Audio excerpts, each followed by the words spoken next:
사업 일정 및 절차에 대해서 좀 많이 물어보셨어요. 근데 물어보신 게 좀 구체적인 내용은 없고 구체적인 로드맵과 상세의 일정을 안내해 주십사 하는 질문이 있었습니다. 근데 이거는 왜 질문하시는지는 의도는 알 것 같아요. 왜 그러냐면 저희가 이 사업 공모 단계에 대해서만 지금 일정을 만들었잖아요. 근데 그 후에 상세 일정에 대해서는 공모 지침서에 있습니다. 그래서 간단히 그 아웃라인을 설명을 드리면 제가 아까 말씀드렸듯이 사업 참여 계획서 접수가 5월 30일까지 접수가 완료가 됩니다. 완료가 되면은 저희가 기술 및 정책 평가 단계를 해요. 그거가 6월에 진행이 됩니다. 6월에 진행이 되고 그 다음에 이제 그 거기에서 이제 상위에 우선 협상 대상자에 선정된 기업과 관련해서는 저희가 금융심사가 들어갑니다. 그래서 금융심사가 통과된 기업에 한해서 저희가 SPC 설립을 추진할 예정이고요. 저희가 빠르면 9월, 10월 안에 SPC 설립을 추진하도록 지금 일정 계획을 잡고 있습니다. 이건 저희가 이미 배포해드린 자료에도 나와 있는 사항이고요. 그 다음에 그 두 번째 질문입니다. 이거는 일정 갖고 절차는 아닌데 컨소시엄 구성기업 각각 다 의향서를 내야 되는지요? 이거 그 전화로 가장 많이 물어보세요. 근데 다 제출 안 하셔도 됩니다. 예. 다만 컨소시엄에는 참여 의향서를 제출한 기업이 1개 이상 있어야 됩니다. 그 부분이고요. 그 다음에 세 번째 질문입니다. 참여 의향서 제출 이후 자사의 정무적 등의 판단에 따라 최종으로 사업계획서를 제출 안 해도 되는 건지요? 예, 제출도 안 하셔도 됩니다. 정무적 판단에 따르시면 됩니다. 그 다음에 마지막 국가 AI 팜핑 센터는 1개만 하는지요? 예, 올해는 일단 그 1개 저희가 그 사업이 진행이 되고요. 예, 그렇습니다. 그래서 일단은 사업 일정 및 절차에 대해서 그 질문을 하셨는데 대부분은 제가 보니까 사업에 대한 내용이세요. 그래서 저희 쪽 사업 기획을 좀 많이 하신 저희 박희정 통부 서기관님께서 다음에는 바로 이어서 사업 내용에 대한 답변을 해드리겠습니다. 예, 박희정 통부 김광윤 서기관님 단상으로 모시겠습니다. 예, 박수 부탁드립니다.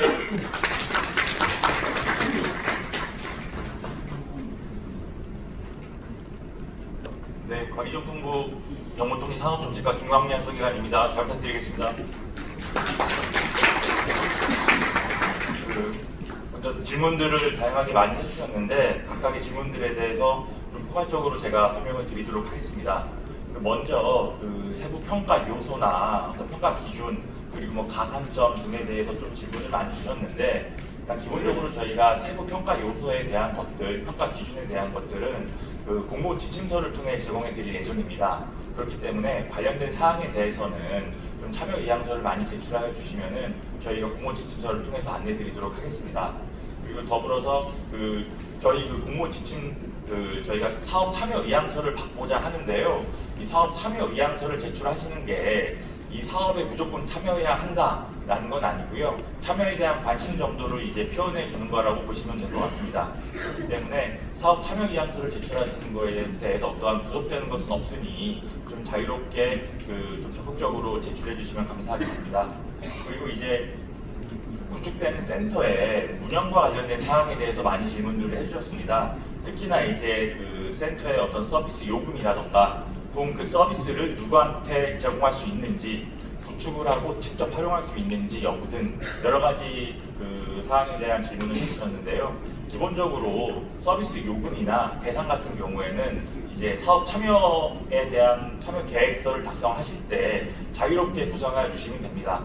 다만 저희가 동사업을 통해서 어떤 그 산업계, 그 기업이나 혹은 연구자분들께 어떤 고품질의 컴퓨팅 인프라를 제공해 줘야 한다라는 목적이 있기 때문에 그러한 정책적 목표를 달성할 수 있는 방안을 제시해 주시면 됩니다.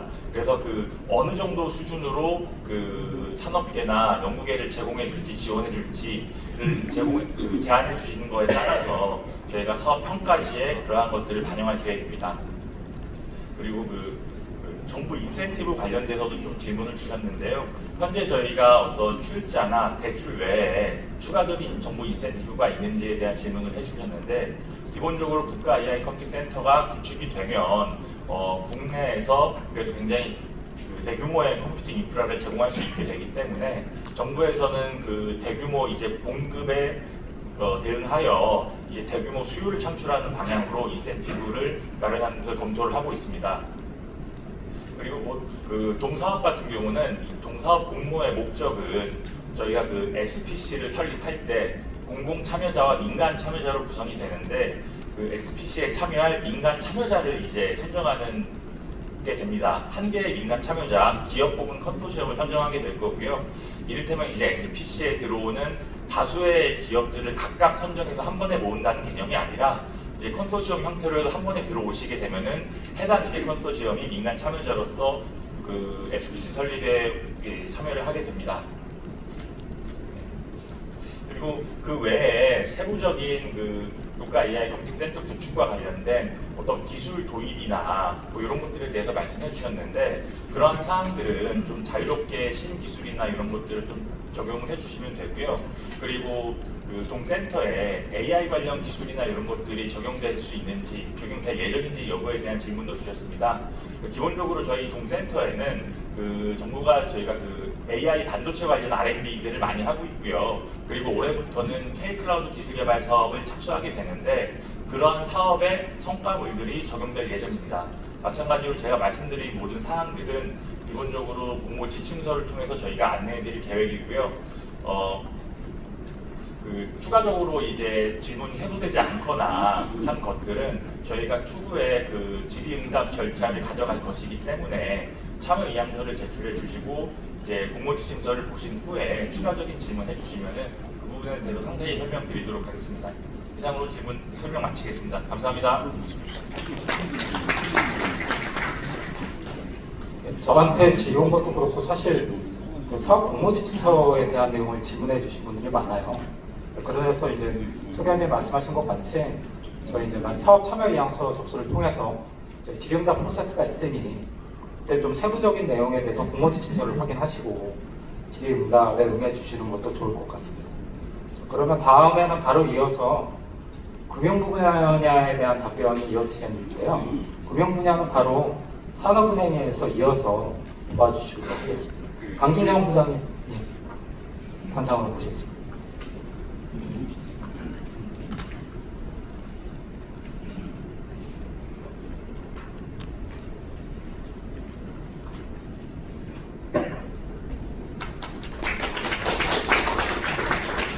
네, 안녕하십니까. 산업은행 강준영 팀장입니다. 제가 맡은 부분은 저희 대출 처리 프로그램 관련해서 답변을 드리겠습니다. 지난 2주 전에 저희 반도체 설비 투자 지원 특별 프로그램이라고 3년간 총 17조 원, 그 중에서 올해 1차 연도 사업으로 4.25조 원이 출시되었습니다. 다만 17조 원 중에서 이제 반도체 중에서는 반도체와 AI는 어떻게 보면 전방 산업 관계라고도 할 수 있지만 분리할 수 없는 국가적으로도 굉장히 중요한 분야이기 때문에 17조 원 중에서 3년간 2.5조 원을 AI 컴퓨팅 인프라에 전용으로 할당을 하게 되었습니다. 그래서 올해 1차 사업은 17조 원 중에서 25%인 4.25조 원, 그 다음에 AI 컴퓨팅 인프라 분야에는 총 2.5조 원 중에 25%인 6,250억 원, 그렇게 할당이 되어 있습니다. 가장 관심이 많으실 금리 부분인데요. 요거는 저희 일반적인 산업은행 자체적인 프로그램이 아니라 정부에서 저희 산업은행에 출자해 주신 재정을 연계해서 하는 상품이기 때문에 저희로서는 상당히 파격적으로 낮은 금리를 제공하게 됩니다. 그래서 모든 심사 절차는 기존 은행의 심사 절차와 동일합니다. 그래서 신용 등급, 담보 조건, 여신 기간, 따라서 신용 리스크 프리미엄이 이렇게 가산이 되는데, 가장 주목할 부분은 가장 국고채 수준까지, 최저 국고채 금리 수준, 즉 국가가 조달하는 금리 수준까지 이 중요 분야에 대출을 지원한다라는 포인트가 되겠습니다. 특별하게 저 6,250억 원 1차 연도 요 사업은 과기부에서 이번 공모를 통해서 선정해서 추천해 주신 차주 SPC 포함입니다. 에 대해서만 쓸 수 있도록 허용하는 그런 절차다, 이렇게 이해하시면 될 것 같습니다. 질문에 대한 답변으로 4번 질문은 제가 답변을 드린 것 같고요. 그 다음에 금리는 아까 말씀드린 대로 기존 은행 대출 심사 과정과 동일합니다.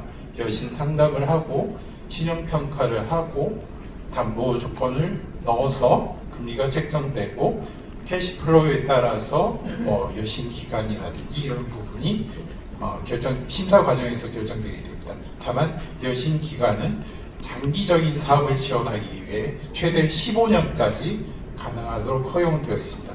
다만 이런 것들이 무슨 조견표에 따라서 몇 점이면 된다, 어떤 조건이면 몇 년이다, 이게 아닙니다. 캐시플로우 사업성을 하나하나 따라가서 기업과도 협의를 하고 상당히 지난한 심사 과정에 따라서 결정이 된다는 점, 그 부분은 양해해 주시기 바랍니다.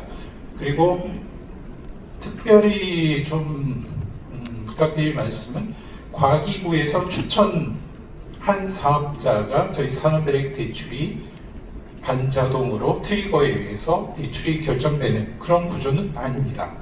다만 전용 이렇게 윈도우를 열어준다, 그 부분이 가장 베네핏이 될 것 같고요. 저희 여신 심사는 정상적으로 진행이 될 것입니다. 다만 저희 산업은행은 국책은행으로서 이 분야의 중요성을 누구보다도 잘 알고 있고 적극적으로 지원하려는 의지는 갖고 있다는 점, 그 점을 말씀드리도록 하겠습니다. 이상입니다. 네, 감사합니다. 네, 금융 부분에 대해서 질의응답 사항에 대해서 답변해 주셨고요. 그러면 바로 이어서 전력계통 영향평가에 대해서 질의응답을 이어가도록 하겠습니다. 전력계통 영향평가는 한국전력에서 수고해 주시도록 하겠습니다.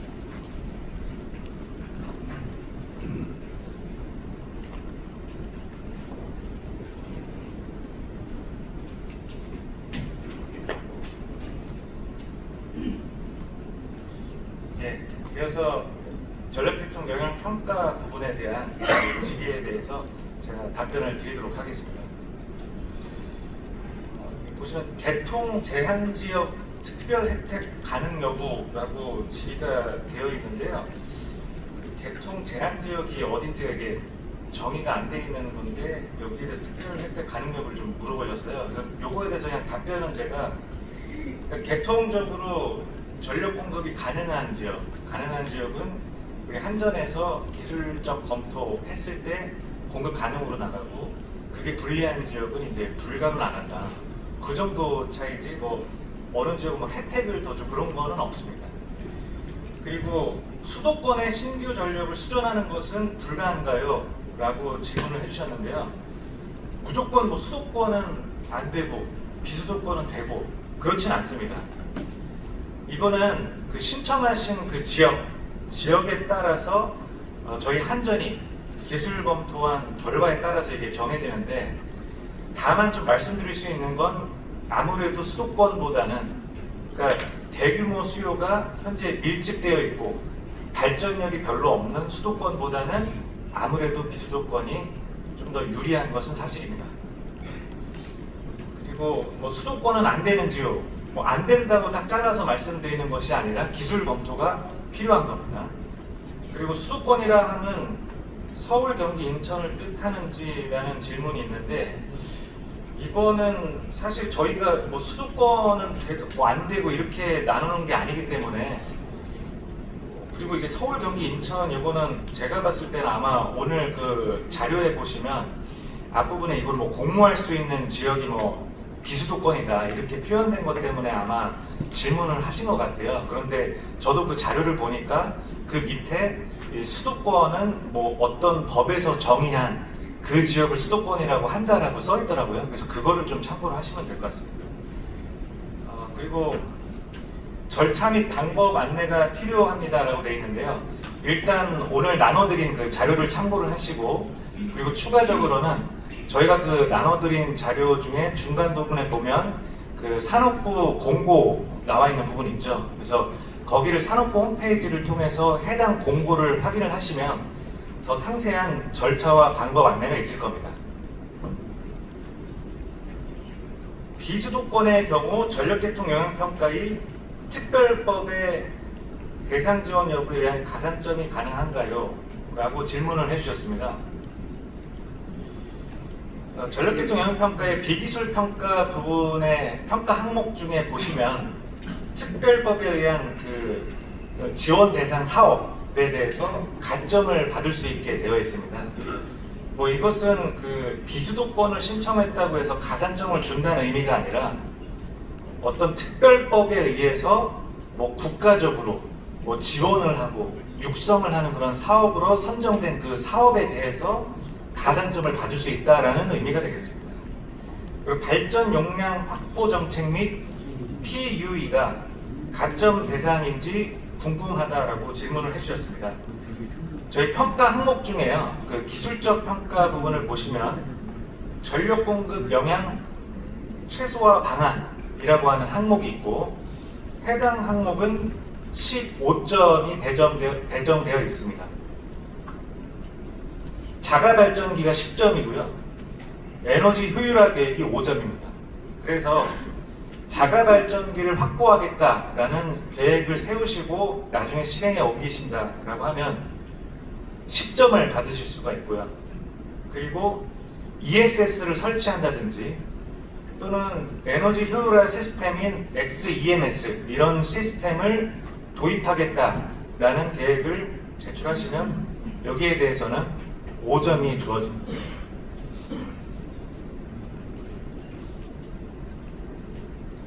전력계통 영향평가를 책임져야 하는 주체는 누구인가요? 라고 질문을 주셨습니다. 평가서를 작성하는 주체는 사업자가 되겠고요. 그 평가서를 작성하는 과정에서 기술평가 3개 항목에 대해서는 한전이 도와드립니다. 그리고 최종 심의는 산업부에서 합니다. 마지막으로 공모사업자가 전평에 전력계통 영향평가를 줄여서 쓰신 것 같아요. 전평에 유리한 점이 있을까요? 라고 말씀하셨는데요. 제가 아까 발표 도중에 잠깐 말씀드렸지만 이게 전력계통 영향평가를 시범 운영을 신청을 하고 90일 이내에 한전이 거기에 대해서 검토 결과를 회신하고 또 산업부에 평가서를 제출하시면 60일 이내에 또 심의를 하고 이런 기간들이 있었는데 이번 이 AI 컴퓨팅 사업과 관련해서는 공모 사업자는 기술 평가 그리고 비기술 평가 그리고 정책 평가를 동시에 실시함으로써 좀 더 빠르게 전평 결과를 전력계통 영향평가 결과를 받으실 수 있도록 하겠습니다. 그리고 추가로 전력계통 영향평가에 대해서 궁금하신 점이 있으시다면 저희 발표 자료 맨 마지막 페이지를 보시면 전화번호가 있습니다. 그 전화번호로 문의를 하시거나 또는 산업부 그 공고에 저희 그 이메일이 있거든요. 그래서 그 이메일에다가 질의를 하시면 저희가 그 답변을 드리겠습니다. 그 사실 이 사업뿐만 아니라 전국에 10메가 이상을 새롭게 쓰려고 하시는 사업자분들이 문의가 많습니다. 그래서 그 전화를 주시면은 저희가 응대를 못하는 경우가 좀 많거든요. 전화가 워낙 많이 와서 그런 경우에는 이메일을 통해서 질의를 하시면 저희가 모두 답변을 해드리고 있습니다. 이상입니다. 예, 감사합니다. 예, 저기 한 가지 그 과기정통에서 추가로 또 공지해드릴 내용이 있어서 김광현 성위원님 잠깐 멘트를 좀 해주시겠습니다.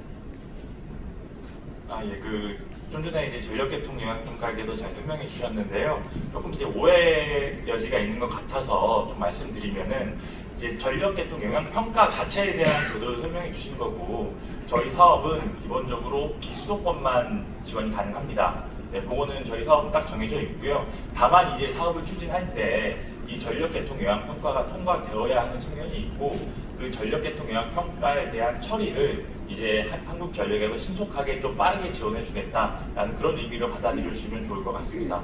그래서 다시 한번 말씀드리지만은 저희 사업은 비수도권만 가능하고 두 번째로 전력계통 영향평가에 대해서는 신속한 처리를 지원해 주는 것이다. 이렇게 이해해 주시면 감사하겠습니다. 네. 감사합니다. 그러면 지금 공식적인 질의응답은 다 끝났고요. 지금 시간이 3시 35분인데 좀 시간이 일찍 끝나서 일단은 설명회는 이걸로 종료하겠습니다.